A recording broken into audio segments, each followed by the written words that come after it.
ছাতা নিয়ে চলে আসছেন? আপনি ছাতা আনতে আনতে বৃষ্টি চলে গেছে।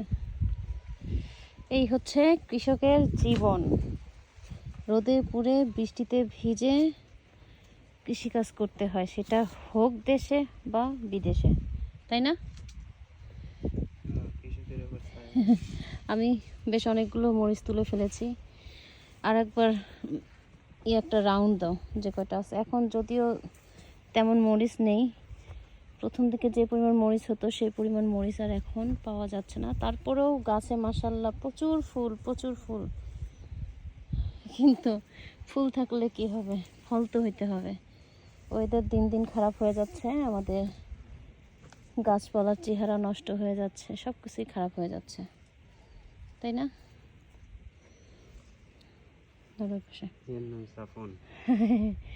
একেই বলে শীত প্রধান দেশ, জাপান না শুধু, যেখানেই শীত আছে সেখানেই এইরকম। আবার রোদ উঠে গেছে, চিন্তা করা যায়।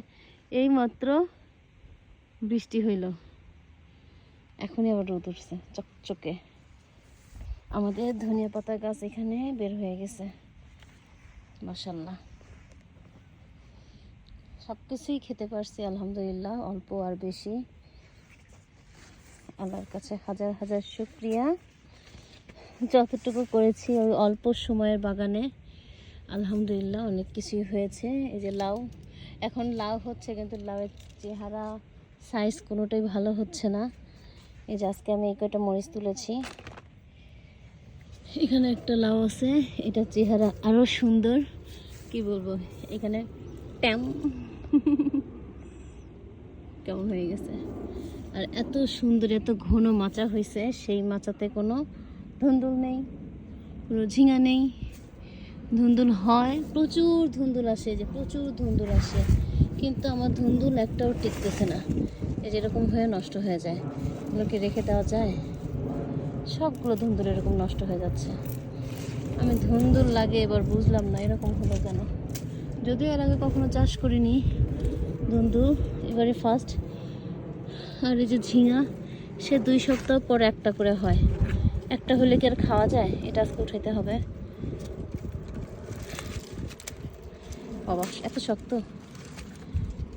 আর এটা আমাদের একদম দেশি ঝিঙা, দেশি জাতের ঝিঙা, এই কারণে ছোট ছোট হয়। আর 2 সপ্তাহ পর পর একটা, উঠতে 2টা হয়। 2 সপ্তাহ পরে যে একটা পাইলাম। বাগানের অবস্থা খারাপ হয়ে যাচ্ছে, মনও খারাপ হয়ে যাচ্ছে যে আমাদের বেগুন গাছগুলো একদম মরে বিচ্ছিরি অবস্থা। কিন্তু আমার মাচার গাছগুলো দেখতে মাশাআল্লাহ, ফসল থাক আর না থাক, গাছ দেখে শান্তি। এত বড় একটা মাচায় খালি ধুন্দুল, ঝিঙা আর লাউ গাছে পাতা দিয়ে ভরপুর। ধুন্দুল ঝিঙার পাতা খাওয়া গেলে মনে হয় ভালো হইতো। তবে এদের খাইয়া, মানে পাতা খাইয়া উসুল করা যেত শাক হিসেবে। যেহেতু এগুলো শাক খাওয়া যায় না, উসুল করতে পারতেছি না, কষ্ট। এই তো বাগান সব কিছু মরে যাচ্ছে, সব কিছু। এই সাইডে কলমি শাকগুলো, কালকে এখান থেকে অনেকগুলো কলমি শাক কাটা হয়েছে, এখানে আরও কিছু আছে, এগুলো আবার আরেকদিন খাবো। ওই সাইডে আরও কিছু আছে, আরও একদিন খাওয়া যাবে।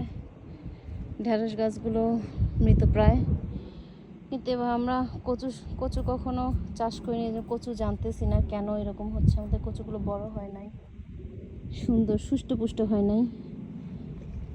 আমি তো আসলে কচু গাছ লাগাইছি কচু শাক খাওয়ার জন্য, কচু খাওয়ার জন্য না, কিন্তু শাকটাই হচ্ছে না, কি বলবো আর। তো আমার বাগানের ওভারঅল অবস্থা।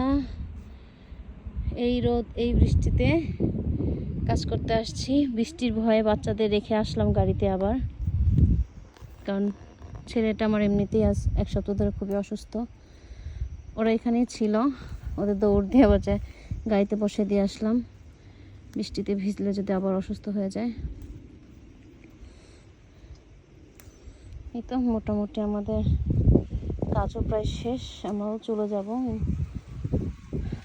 সবার কাছে বিদায় নিচ্ছি, আল্লাহ হাফেজ।